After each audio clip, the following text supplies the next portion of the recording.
You look wonderful. No, my first question for you, President Zelenskyy. In the same suit. You see, I changed. You are not. Maybe yours is much better. Real quickly, upon peace, God willing, we get peace. Are you open to holding an election in your country? Yes, of course. We are open for election. Yes, we have to do safety circumstances, and a little bit we need to work in the parliament. Because during the war you can't have elections, but we can do security. We need, maybe how to say, we need a truth, yes, everywhere, in the battlefield, in the sky, in the sea, yeah, to make possible for people to do democratic, open, legal elections. So you say during the war you can't have elections. So let me just say 3.5 years from now, so you mean if we happen to be in a war with somebody, no more elections. Oh, that's good. I wonder what the fake news like this idea? Yeah. No. Speaking of news, I got a question for you. This sounds insane for me even to ask this, but do you think the American media really doesn't even want a peace deal because they've seen they've been so critical of you every step of the way as you lead the charge for peace? It's an amazing phenomenon. I said that if in the settlement you got Moscow, St. Petersburg, and thousands of miles around them, they would say, I made a bad deal. The level of hatred and animosity is incredible. Not with all. I mean, we have great people up here. We also have terrible people up there that I think are told what to say. But, you know, in solving all of these wars, they don't even write about it. You know, I saw major wars. I saw wars that have been going on for 31, 35, and 37, and a couple of quicker ones. One that was going to go into a full-blown deal very quickly. You know what the one I'm talking about. It was a big one. But they don't even write about that. No matter what I do, no matter what, and you know, this is not anything to do with you. It's probably to your advantage in a certain way. But no matter what I do, no matter what deal I make, from my standpoint, you'll come out good. Maybe President Putin will come out good. But they'll say, Trump was absolutely horrible. It's just that, and I've lived with that for a long time. I've lived with it since just before the first election. I used to get great publicity. Now I get the worst publicity anyone's ever gotten in office, but I won in a landslide, so that people understand. They're the only ones that count, ultimately.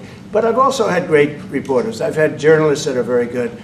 But it's very sad when you do the right thing. As an example, they said, because of the fact that Vladimir Putin came to American soil, this was a tremendous defeat for Donald Trump. No, it was really wonderful that he did it. It was a hard thing for him to do, to be honest with you.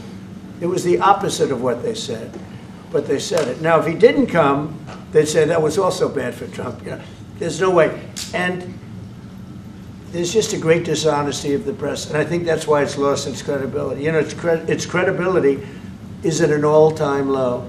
We have a thing going on right now in D.C.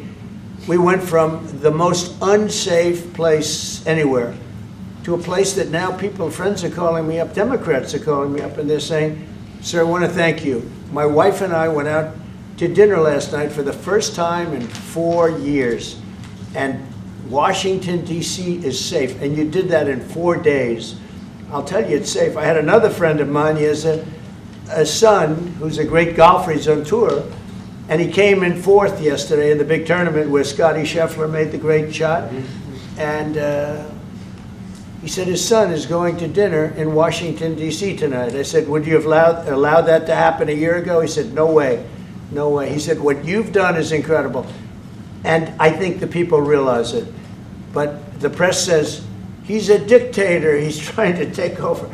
No, all I want is security for our people. But people that haven't gone out to dinner in Washington, D.C. in 2 years are going out to dinner. And the restaurants the last 2 days were busier than they've been in a long time. Thank you. I walked around yesterday with MTG. If you can walk around with DC with MTG and not be attacked, the city is safe. Yes.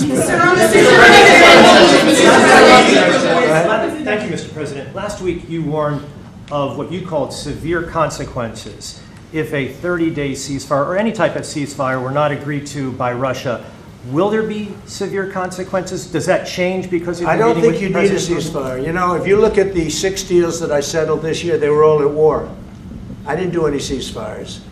And I know that it might be good to have, but I can also understand strategically why, well, you know, one country or the other wouldn't want it. You have a ceasefire and they rebuild and rebuild and rebuild, and, you know, maybe they don't want that.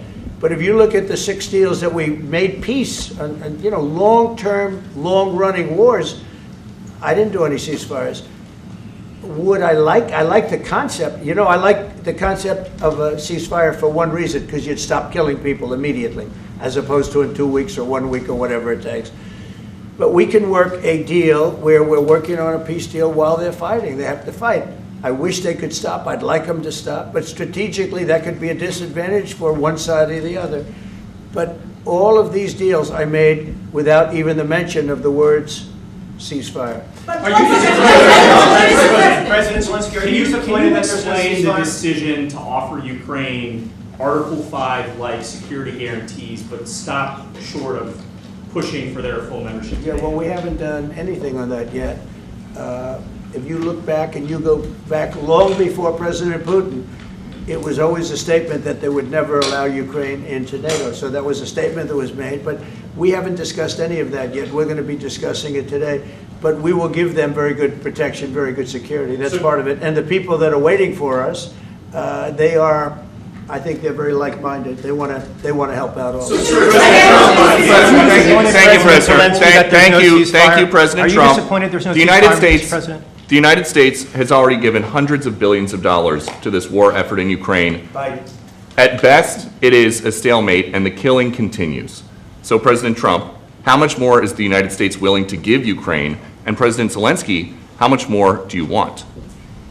Well, I'll start off just by saying we're not giving anything now. We're selling weapons. This is something before, I guess the number is well over $300 billion. That was under Joe Biden, a corrupt politician, not a smart man, never was. By the way, go back 40 years, he was not a smart man 40 years ago either, but now he's in particular bad.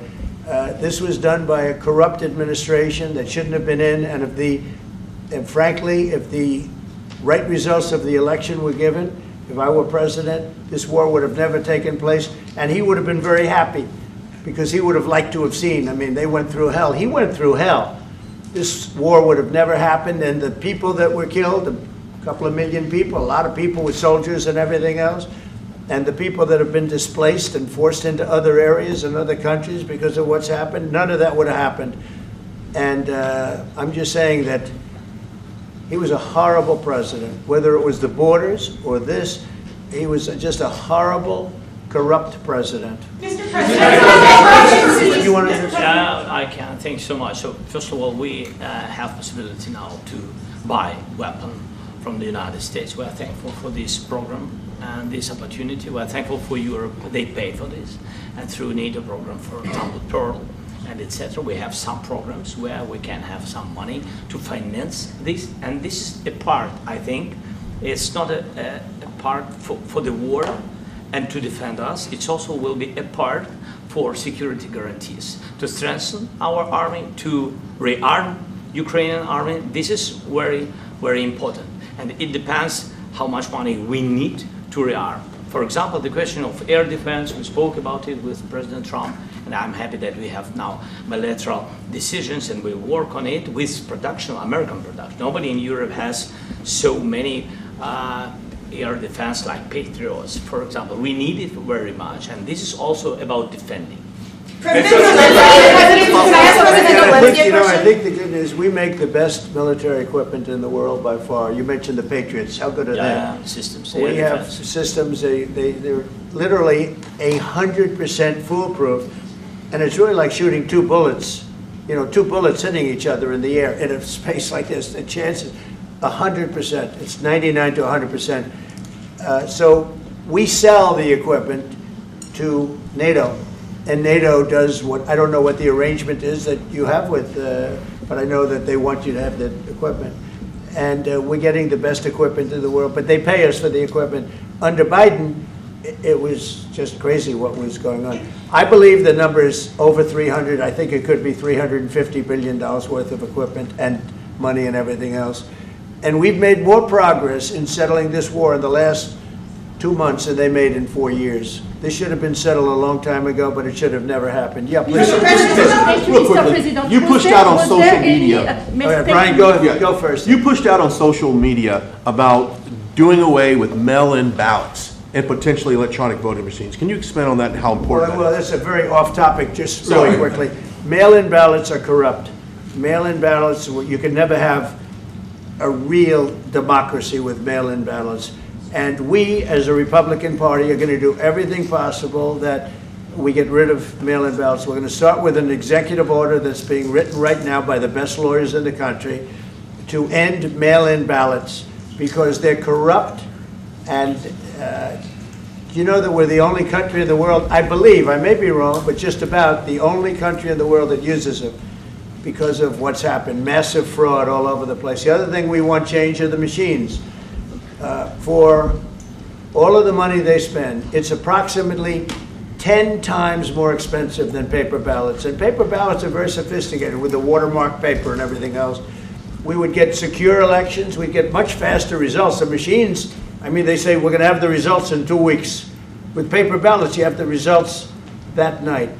Most people, but most people, many countries use paper ballots. It's the most secure form. So between paper ballots, very, very important, paper ballots, and I think maybe even more important, the mail-in voting. We're going to end mail-in voting. It's a fraud. If you have mail-in vote, even Jimmy Carter with this commission, they set it up. He said the one thing about mail-in voting, you will never have an honest election if you have mail-in. And it's time that the Republicans get tough and stop it because the Democrats want it. It's the only way they can get elected. Because with men and women's sports and with transgender for everybody and open borders and all of the horrible things, and now the new thing is they love crime. They're fighting me on the fact that I've made Washington, D.C. safe. We're not going to get mugged, beaten up, or killed like all the people you've been watching get so badly hurt. I'm glad, I hate to take your time with this, but I'm glad you asked me that question. Sorry. We're going to stop mail-in ballots because it's corrupt. You know, when you go to a voting booth and you do it the right way and you go to a state that runs it properly, you go in, they even ask me, they asked me for my license plate, for identity. I said, I don't know if I have it. They said, sir, you have to have it. I was very impressed, actually. But it's very hard to cheat with mail-in voting. As you know what happens in California, it's so corrupt, where some people get 5, 6, 7 ballots delivered to them. Now, we got to stop mail-in voting, and the Republicans have to lead the charge. The Democrats want it because they have horrible policy. If you have mail-in voting, you're not going to have many Democrats get elected. That's bigger than anything having to do with redistricting, believe me. And the Republicans have to get smart. We're not going to have a country. I said for a long time at rallies, you need borders and you need free and fair elections. Those two things, otherwise you don't have. We have strong borders now. In 90 days, Mr. President, we didn't have 0 in 3 months. Not one person came in illegally into our country. In fact, even I find that hard to believe, but it's run by a little bit of a liberal group that put out the numbers, so I guess it's, but 0, 0, and 0. You go back a year ago, 2 years ago, 3 millions of people poured into our country. It was terrible. Thank you very much. What security guarantees do you need from President Trump to be able to make a deal? Is it American troops, intelligence, equipment? What is it? Everything. And really, it includes 2 parts. First, strong Ukrainian army. That's what I began to discuss with your colleagues. And it's a lot about weapon and then people and training missions and intelligence. And second, we will discuss with our partners. It depends on the big countries, on the United States, on a lot of our friends. And Mr. President, are you willing to commit American troops to that NATO-like protection in order to get President Zelenskyy to a deal today? Well, I don't know if you define it that way, but NATO-like, I mean, we're going to give, we have people waiting in another room right now. They're all here from Europe, biggest people in Europe. and they want to give protection. They feel very strongly about it, and we'll help them out with that. I think it's very important. I think it's very important to get the deal done. You've been involved with the peacekeeping in Ukraine since your first day in the administration. What would you say to the Ukrainian people right now who are suffering under the Russian attacks and hoping that the American people will stand with them? Well, I know Ukrainian people. I've known many over the years. They're great people. They're smart. They're energetic. They love their country. I mean, they love their country, and we want to get this war ended. That's all I can do. I love the Ukrainian people, but I love all people. I love the Russian people. I love them all. I want to get the war stopped. Very important. Mr. President, was there any aspect of your discussion with Vladimir Putin that left you disappointed? Look, we just spoke to, I was just telling the president, I just spoke to President Putin indirectly, and we're going to have a phone call right after these meetings today. And we may or may not have a trilat. If we don't have a trilat, then the fighting continues. And if we do, we have a good chance. I think if we have a trilat, there's a good chance of maybe ending it. But he's expecting my call when we're finished with this meeting. Thank you very much, everybody. Thank you. Thanks, guys. Thank you, guys. Let's go right on that way. Let's go, guys. Thank you. Thank you, press. Let's go. Let's go. Move. Come on, guys. Let's go. Thank you, guys. Thank you, press. Thank you. Keep moving. Thanks, guys. Thank you. Hey, guys. Keep moving quickly. Let's go. Thanks, guys. Keep going. Keep going.